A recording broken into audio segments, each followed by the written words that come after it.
Hello, I'm Kai Rosga, and welcome to Version Up, one lawyer's journey to digitally transform his legal practice.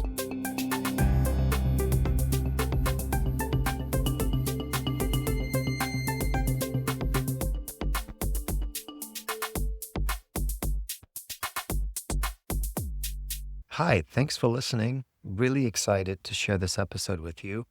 If you're a lawyer who has a legal tech idea, maybe it's something you think would be great to improve your practice, but maybe something that could also be sold and marketed more generally to lawyers, then this is the perfect episode for you. I have on as a guest Alex Baker, founder of LegalTech Collective. We talk about what it takes for a practicing lawyer to develop their own legal tech product. Alex walked me through the entire process from idea to first sale. And along the way, we explore some of the unique challenges faced by law firms and lawyers practicing at law firms when it comes to productizing legal technology. Alex has a ton of experience with legal tech startups. It's a really great conversation, and I hope you learn as much as I did from it. As always, views expressed are my own, so take them with a grain of salt. Hi, Alex. Welcome to the podcast. Hey, Kai, thanks for having me. Tell us a little bit about yourself and what you do and how you got into legal tech. I'm the founder of LegalTech Collective, and we provide commercial expertise and guidance to legal tech founders for early stage legal tech development. And we extended our proposition to create the Legal Tech Foundry, which provides everything all under one roof for any lawyers that are thinking about building legal tech or building a tech-enabled legal service. So that's the commercial expertise and executional skills. It's the product development capabilities and, where required, access to capital to finance the first two. So commercial means finding a customer who wants your product. Product development means making the product that actually works. Capital is paying to make all that happen. All three of these things are interlinked. I'd sort of expand the commercial aspects to include commercial strategy. So not just winning a customer, but who is our customer? What is the problem that we're going to solve for them?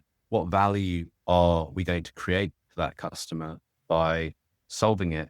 How are we going to get in front of a sufficient number of these customers in order for us to grow our revenues?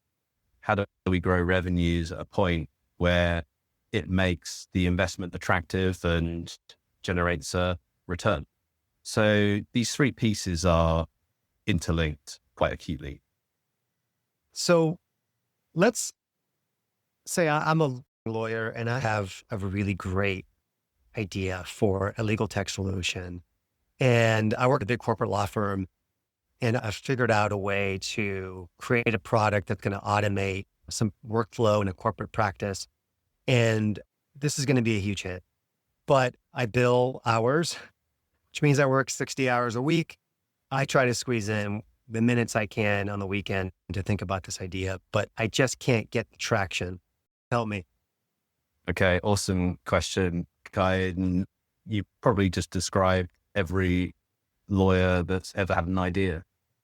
My advice would be, don't focus on the idea. Don't focus on the solution that you're planning to build. Focus on the problem. What is the problem that you're trying to solve? What is the value of solving that problem?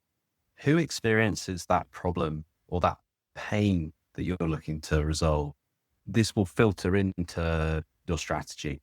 It'll filter into how you're going to communicate about your business, whom you're going to communicate it to, and ultimately what your commercial model is likely to be.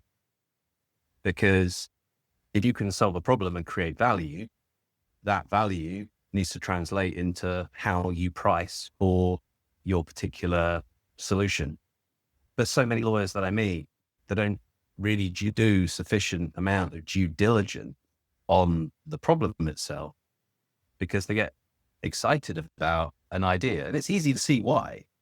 You know, lots of problems exist within the legal industry. Somebody comes up with an idea and gets really excited about building it. It's exciting to do, right? When you start to see something come to life in front of you, it's great. But there's a big difference between getting that reward of seeing this thing come to life and getting the reward for someone signing a contract to pay you for your solution. And there's often quite a big gap between those two things where a lot of legal tech tends to fall down. So initially, focus on the problem.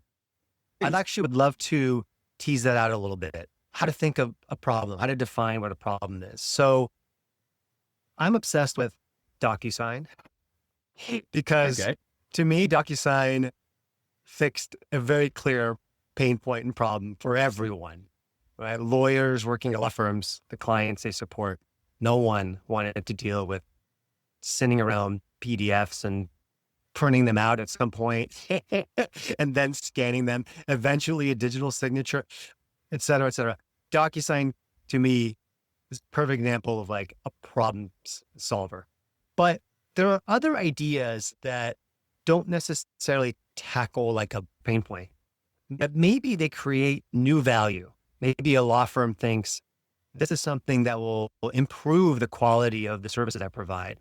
Maybe this is something that will help me stand out against my competitor law firms because I'm going to have the ability to do something better than the competition does. And that creates some kind of value, but it's not, to me, necessarily coming in and solving a problem. It's creating something new. How do you think about that in the context of problem and solution? Yeah. Love it. So you're right. It isn't exclusively about identifying a problem. But even when you take the example that you've just made about, well, we've got this technology now that can help us do something in a new way that we've never done before. That's simply an opportunity to address what is now a problem if you don't build something in that space, because your competitor is likely to capture that opportunity. So if I'm going to productize a particular part of the work that I do, and I build a piece of technology around a certain workflow or practice area or service, and I do that ahead of my competitor, I'm now able to deliver the outcome that my clients are looking for faster, more efficiently, more effectively, more robustly, more comprehensively. And that's a real point of differentiation in the market. It creates a problem for your competitors, no doubt. I've seen this happen before in e-commerce, right? When e-commerce started to become more and more prevalent, it wasn't really a problem before that you couldn't get items that you wanted to buy delivered to your doorstep.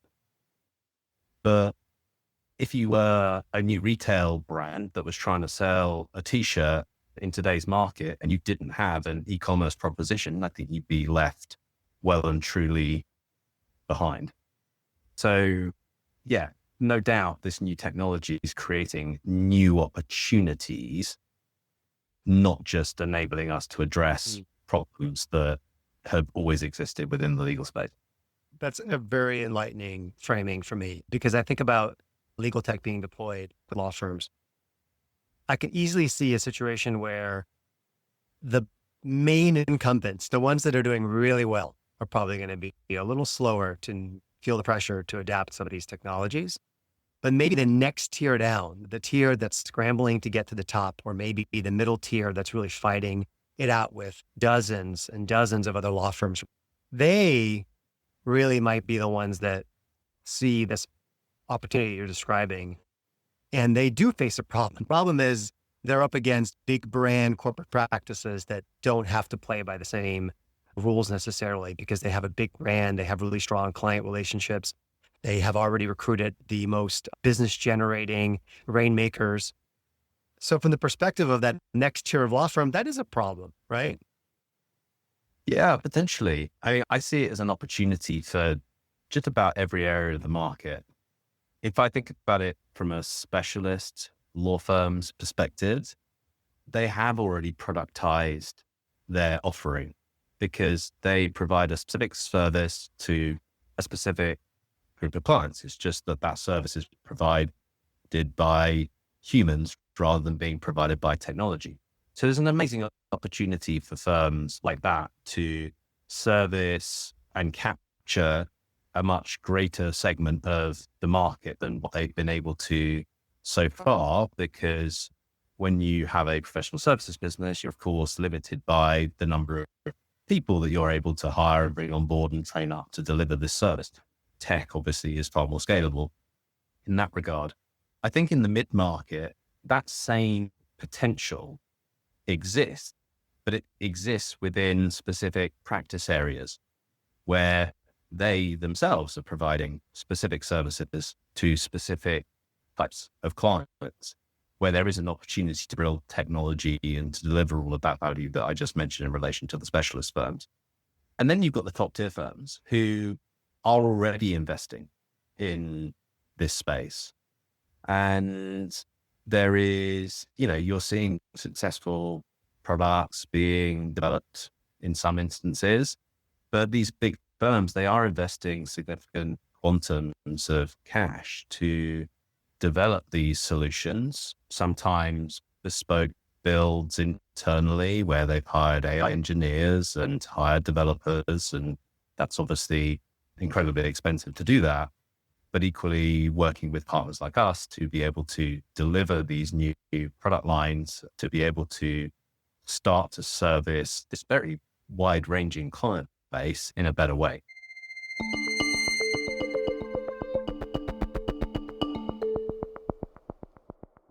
That term productized, can you explain how you use that term and what it means to you for a law firm, for example, to productize a tech solution? Yeah. So I think it kind of falls into two camps, but at the highest possible level, it's really about taking the knowledge and the experience and the workflows of the legal teams and converting that into a technology application that can then deliver that service, that document, that advice, and deliver the same outcome that those human lawyers have previously been providing.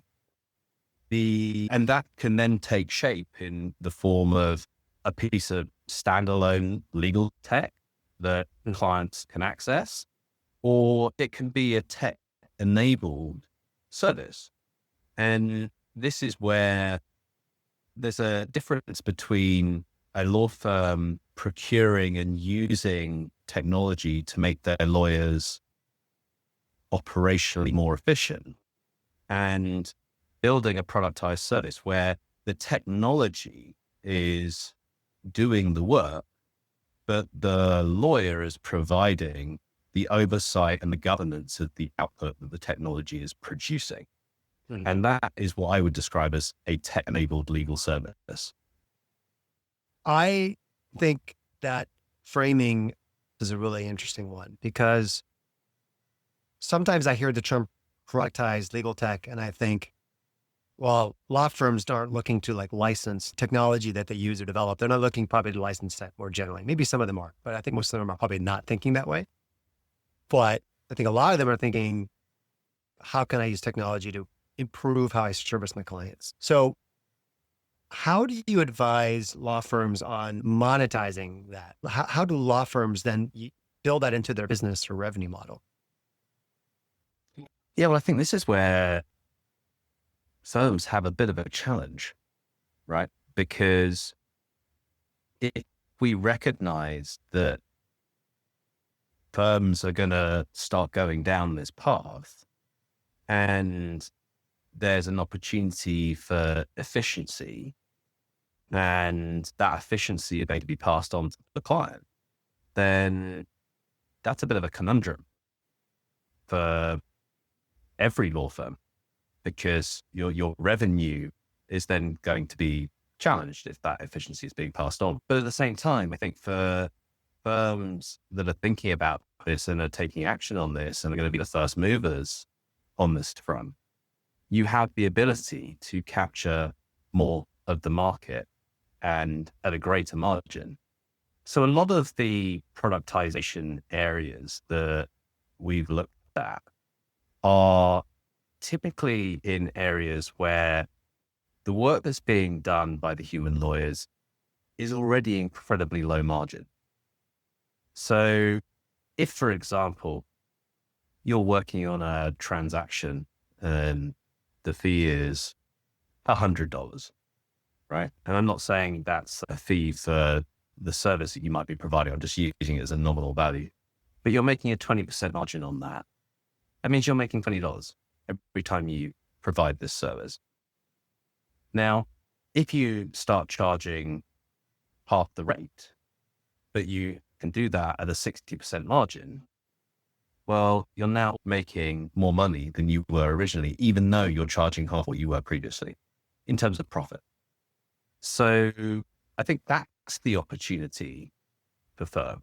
And I also think that there is an opportunity for firms to now provide services to clients that previously were not economically viable to be provided. And that in turn opens up new areas of the market to now be serviced. So I think there is an amazing opportunity if firms can get past the thinking of, well, if we build the tech, then we're going to have to pass these efficiency gains on to our clients, and that's going to reduce our revenue. Privilege logs generated and produced to government authorities. One quick reaction would be, okay, you automate privilege logs, law firm makes less money. But if you actually think through how a premium top tier law firm operates, that work or most of that work is probably actually being done by a contract attorney, which at this point is probably being passed on as a cost with no markup. And of course, the law firm would have a senior associate overseeing that, and they would be billing their time. Now, maybe this is where you're suggesting, Alex, let me know if it is, but if you were able to do that work because you have some sort of tech-enabled capability in your practice, I guess you could charge something for that service, right? I mean, if you're bringing that proposition to the client, and before they had to pay $100,000 in contract attorney fees, and now instead they pay something much less than that to use the service, that's now profit for the law firm, no? Is that the way you think about the math? Well, it sounds like in your example, the firm is already charging for that contract attorney, right? It's just now that you've productized that lawyer's experience into a product, you can continue charging for that, but you have the opportunity to, if you so choose, reduce the price point. And you can do that because you are able to generate a higher margin off of the same service, because that service is now being delivered by technology and not by a human lawyer. If you're able to charge less for the service, and I'm not saying that that's the only path, but if you were able to charge less for the service, there's something to be said for the fact that you would then be able to win more clients for this service than the rest of the market that are still charging that standard fee. That service could potentially allow you and enable you to win clients that aren't existing clients of the firm, that could lead on to that higher margin, more strategic work that I think most lawyers want to be focused on and doing. And I mean, that's the other part to this, right? Is that I was looking a few days ago, I think it was Big Hand, or somebody produced a report about attrition rates within law firms. And even at a senior level, the attrition rates are going up. I mean, what firm and what lawyer gets excited about coming into a firm that's encouraging their lawyers to do things in the way that they've always been done, simply because that's the way they've always been done. And that's what we can charge the clients for. I don't think anybody's really happy about that. I don't think clients are happy about that. I don't think the lawyers that are tasked with doing work are happy about that. So I think all of this feeds into, how do you commercialize this proposition? If you are able to build services like that, you've got the opportunity to win a greater part of the market. You've got an opportunity to retain clients and service your clients in a better way. You've also got an opportunity to win more lawyers to come and work for your forward-thinking, innovative firm, and then retain them once they're part of this organization that they really want to be part of. So I think there's a number of different ways in which it adds value to the organization as a whole. There's a part to that calculus, though, that we haven't talked about yet, which is that the law firm has to spend money to make this happen, right? So have you run into that with your clients, and how have law firms that you've seen been navigating the challenge of making the investments necessary to be able to offer a tech-enabled service from a particular practice? Yeah, it's a great question. I mean, I see a couple of different avenues and approaches. There's no common denominator between the organizations that we are either working with or in conversation with. The top tier firms, they obviously have the war chests to be able to invest in ventures like this. So that's entirely possible for organizations at the top end of the market. I think private equity is taking a lot more interest into law firms in parts of the world where non-lawyer ownership of firms is allowed and becoming more prevalent. There is a slightly distorted view of what it actually takes to build these technology applications and these ventures within firms. Often the perception is that it's going to cost many, many millions of dollars to create these ventures. And with the advances in technology and AI enabling software developers as much as it is enabling lawyers to become more efficient, it starts to make these projects and these ventures far more accessible than they ever were before. So I think all of those things are contributing to the fact that more and more lawyers and more firms are exploring build versus the typical buy of technology that we've seen in the past. There's one other avenue as well that I see becoming more common, which is that these ventures end up becoming a side hustle for lawyers that believe in them and want to pursue them if they don't get the firm's backing to invest in developing these ventures.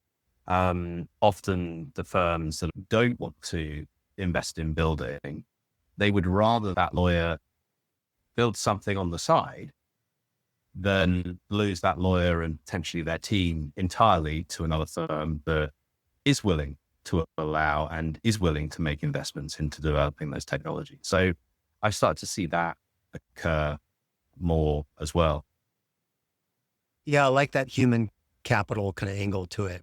From a US perspective, my gutsy feely prediction is when it comes to practice of law statutes or limitations on ownership of law firms, I feel like we're probably headed towards some court decisions that are going to push back against that in the near term. The business incentives are really going to drive firms to want to expand their ownership. And it's going to also cause vendors and third-party service providers to push the boundaries of what is the practice of law. And I think those two forces combined are going to lead to some developments in the law. And it's going to be probably state by state because of how we have it set up in the US. But still, I think that probably will change and probably open up some opportunities in this space. Just to add to that, Guy, like when that happens, I think it only adds fuel to the other opportunity that is less prevalent at the moment, but I believe will become more prevalent, is lawyers splintering off from their firms to create an entirely new tech-enabled firm. There's been a handful of instances of this happening, but I think we're going to see more. I recently wrote about it in an article titled Splinter Firms, bit of a take on a play on Tom Clancy's game that was produced a few years back called Splinter Cell. I think it is a very interesting topic, and it is happening at a time when I'm seeing another trend.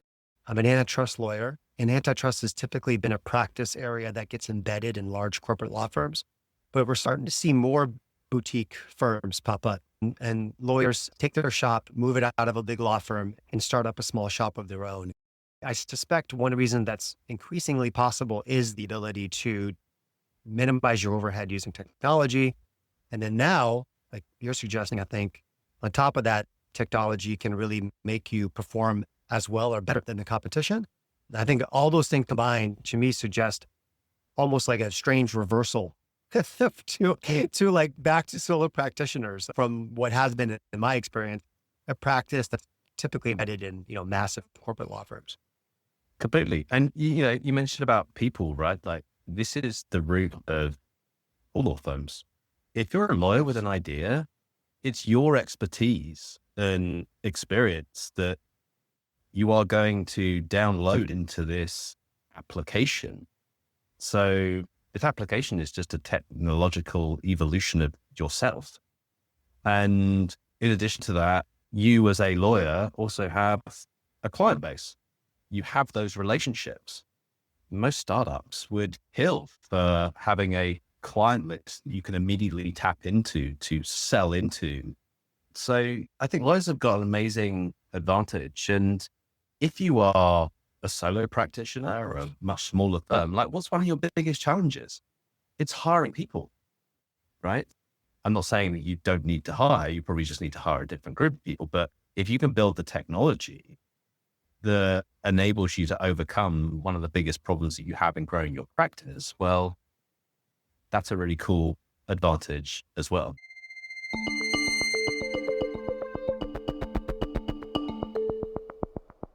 So maybe that's a good time to go back to our overworked, brilliant, big law firm lawyer.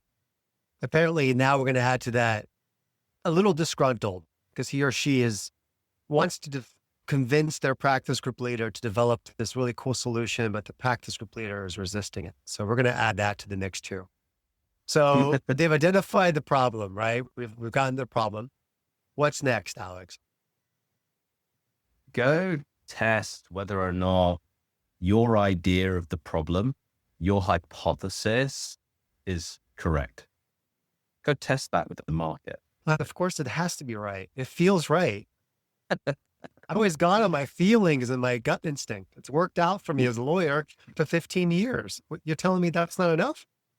And yeah, but you're basing your idea and its commercial viability on your own experience. Is every other lawyer out there, have they got that same experience? Do they have the same tools at their disposal?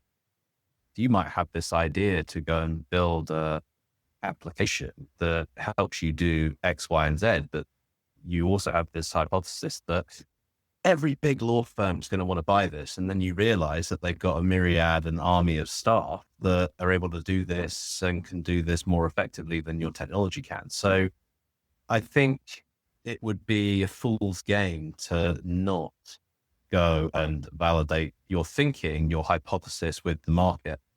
And it has another advantage as well. Often you'll find that those that go and build first and then go and ask the questions later when they go and try and sell the application that they've then developed, realize that they've got a whole load of investment that they've made in developing this technology, but they can't really only think that parts of what's been developed are really valuable to them. So you've now spent a whole load of cash developing functionality and features that nobody really wants and is willing to pay for. So you've got some debt in that regard that will never be paid back. So far better to go and engage with the market, talk to them about what you're planning to build. Hell, even build a simple prototype, right? It's easier to do that these days. And if you do need some help with that, obviously give us a shout, but that's a far better approach so that you can make an informed decision about whether or not this is really a viable opportunity that you should be investing a couple of $100,000 into building out, or whether or not it was just a nice idea that no one's willing to pay for. Okay. So good news is I followed your advice, Alex, and I used a couple of days to visit some potential clients and talk about the product. And it's a good thing I followed your advice because I made a few left turns along the way because it turned out I wasn't exactly on the right path. So now I feel like I'm at the point where I found the clients that I think will be interested in my solution. I think my solution is narrowly fitting their need. What do I do next? If you have got to that point, you're in a much better position to now, if you're part of a firm that you think may furnish you with some resource to go and build it, you're now in a much better position. So here's two scenarios. One is you're at a partnership meeting and you say, hey guys, I got this great idea. I want to build this. And you've got no context, you've got no evidence to support your idea, but it's a great idea. The other scenario is you come into that conversation and go, I've got this idea and I've spoken to 50 of our clients about this. And every single one of them has said, this is a real problem for us. We would love it if you built this. And they've even told me that it's actually costing them $500,000 a year. So they'd be willing to part with at least $50,000 if we were able to solve this problem for them. So I've now got a prospective book of business. What do you think the chances are of you securing $500,000 to go and build this new solution?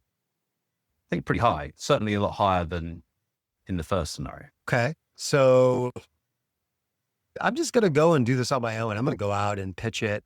What do you think of that, Alex? Am I going to run into any problems? So you can very well go and do this on your own.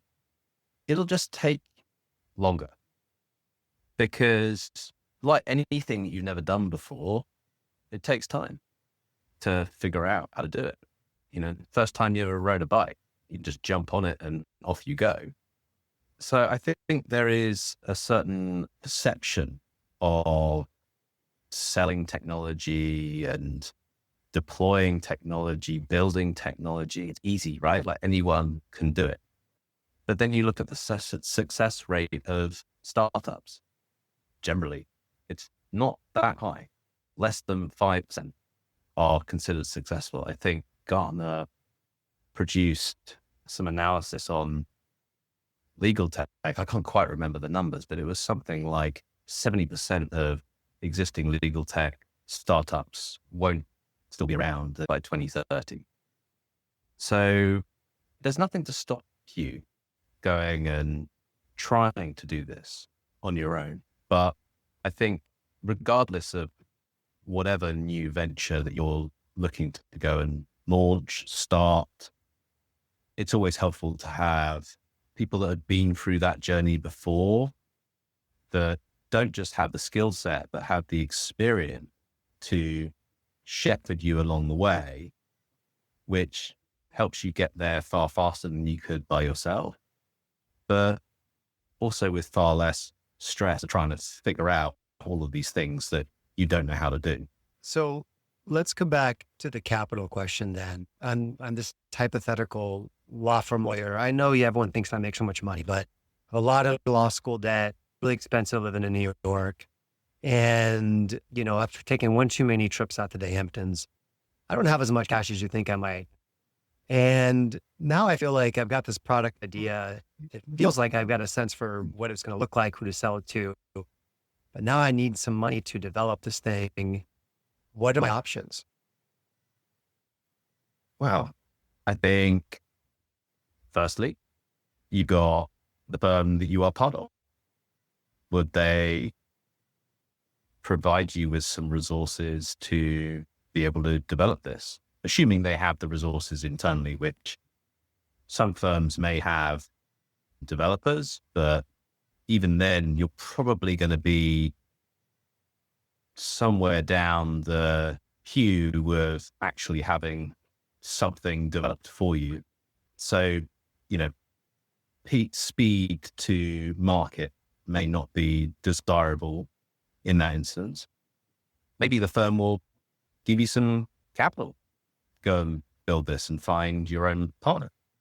I know VCs are incredibly interested in the space, and even more so in relation to the tech-enabled services that we were talking about earlier. So I don't think raising the capital is a challenge if you've done all of these other pieces of the puzzle leading up to this point in the right way. And where we're helping some teams and some firms that are looking to fully productize their offering in the specialist law firm space is with introductions to that capital so that we can support them with the commercial aspects, the business planning aspects, the sales, the marketing, the customer success, and the product development.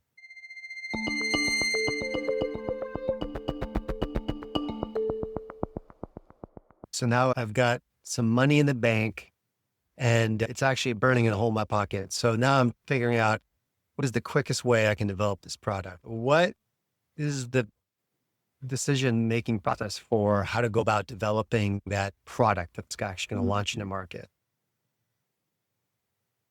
Yeah. So for me, this is another challenge that we like to think that we've solved with the LegalTech Foundry, because I don't know if you've ever done any building work on your house, but if you have, you'll know Very that sensitive sore subject, Alex. Please don't bring that up. But trying to find the right builder where you get different quotes that comprise of different things, and you don't know whether or not you need this level of thermal insulation in the ceiling and so on and so forth. It's a complete minefield to know what is the best partner to work with. So from my experience, getting some aspect of credibility in relation to the partner you're going to work with is key. So have they done any work in this space before? Do they understand the nuances of building legal tech and the security requirements to come with that and so on and so forth? In addition to that, I think, lawyers and developers speak very different languages. So finding a partner that has experience building in this space because they understand how lawyers operate, I think is also critical. But before you even get to that point, you need to be able to make an informed decision about how much is a reasonable amount of money to invest in building this product. And that all comes back to the commercial viability and business planning aspects that should have occurred earlier in the process and will have occurred if you've then gone and raised capital. Because if you're going to go and build a solution that's going to cost you $1 million to develop, but the market opportunity is only 2-3 million, you are going to have a really tough time generating a return on the investment. So I think having a very clear idea about what an MVP is, a minimum viable product, and the key word in that is minimum. What is the absolute minimum you need to be able to take this to market and start winning clients is critical. I think having a very clear scope of what that looks like from a product standpoint is also critical, and ensuring that you validated that with the market before you start building, as we were talking about earlier. And then finding the right partner that has the experience and expertise in the space, again, critical. And get a couple of quotes like you might do if you're going to build an extension. Definitely get a couple of quotes. I can second that. So really, Alex, you're the GC, you're the architect, you're the broker, you're the interior designer, you're a one-stop shop. I really appreciate you walking through that whole process. Is there any part of the process from the perspective of a lawyer trying to develop or deploy a technology tool that you think we've skipped that you think is important to consider? No, I mean, we talked a lot about going from idea to actually having something that's ready for sale.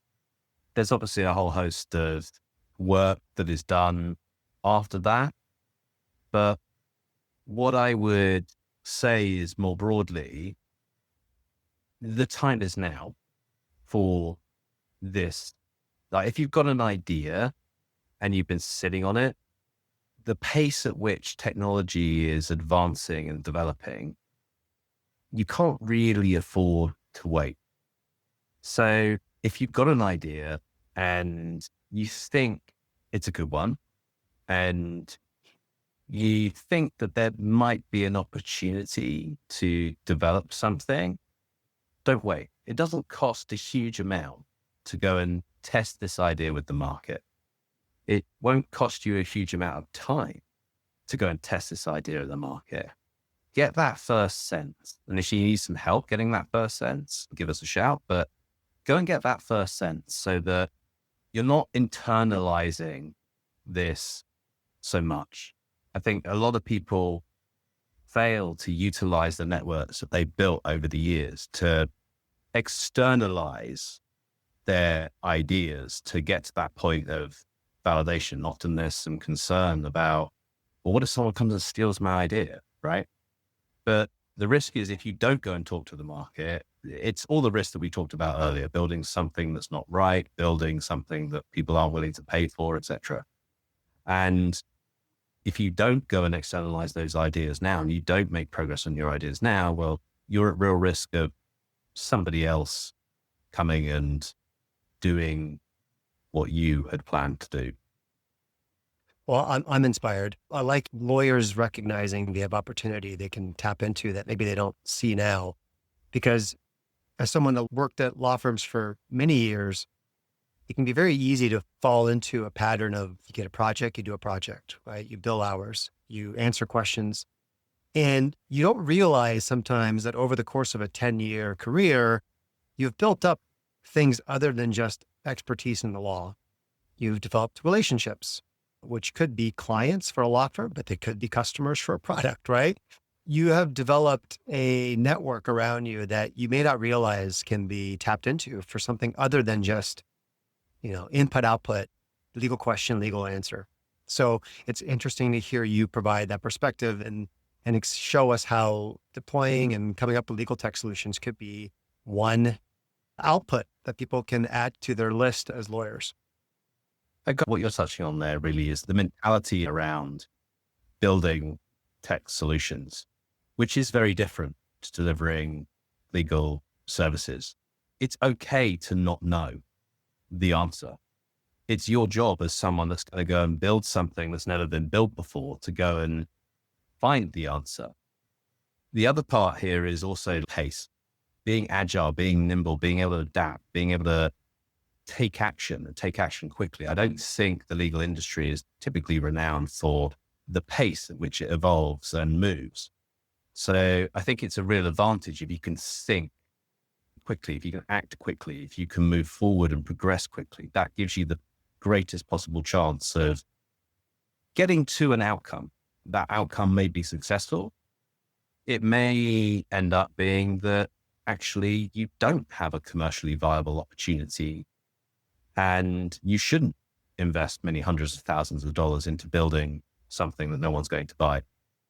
But in my view, far better to get to that point in a period of weeks rather than a period of months and perhaps even years, as I've seen in some instances, because then you can get back to doing what you're good at. And it may be that you end up having another idea at some point in the future. But if you're investing all of your time and spare time and energy thinking about this idea that frankly is never going to take off, better to get to the point of drawing a line under that and then thinking about something new. And my other takeaway on this is that lawyers and law firms have a lot of fear and anxiety around technology and about the disruption it could cause. But I think they would be wise to also recognize that they are sitting on a treasure trove and a lot of opportunity in two ways. One, the data they have. Law firms have incredible data that no one else has across many clients, right? Or within one client that maybe a law firm has had for 10, 20 years, a lot of data. That's one thing they have, a huge, huge competitive advantage potentially. And the other is just understanding how lawyers work, right? We've all piloted or seen these products out there that, are solving a problem that doesn't exist, using a solution that seems completely untethered from the practice of an actual lawyer, or coming up with a solution that expects a lawyer to completely abandon their current workflow and how they do things and move over to a whole new platform. So I think between the data and sort of the knowledge of what a lawyer does and how they do it, that's a lot of opportunity that could be tapped into for new inspiring ways of doing your work, but also new ways of making money.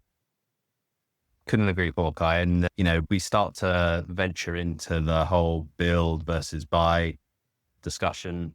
I'm naturally biased to the build side, but I think there are a lot of lawyers out there that have procured and used and tried to use all sorts of different pieces of technology that aren't just quite right or quite fit for purpose, or they've tried to tie multiple pieces of technology together to get to that point of having that outcome. But that in itself is a laborious process and requires 5, 10, 15 pieces of tech to not only be all tied together, but also managed. And each one of those vendors has to be, that relationship has to be managed. So I think all of those things lead me towards partly why we launched the Foundry in the first place, is to enable lawyers with great ideas to build the exact applications that would enable them to deliver the outcome that their clients want to them in the way that they want it, in a far better way than a more generic solution is capable of doing. Yeah, that's really exciting. Alex, thank you so much for coming on the podcast to talk us through how to think about these things as a lawyer and for introducing us to your company and the services you offer. Really look forward to following you on LinkedIn, seeing this build versus buy debate or discussion evolve as the technology underlying all of it evolves. First up, thanks, Kai. Thanks for having me on. So that's this week's episode. Thanks for listening in. This is Version Up with Kai Roska and music by Brett Ryback.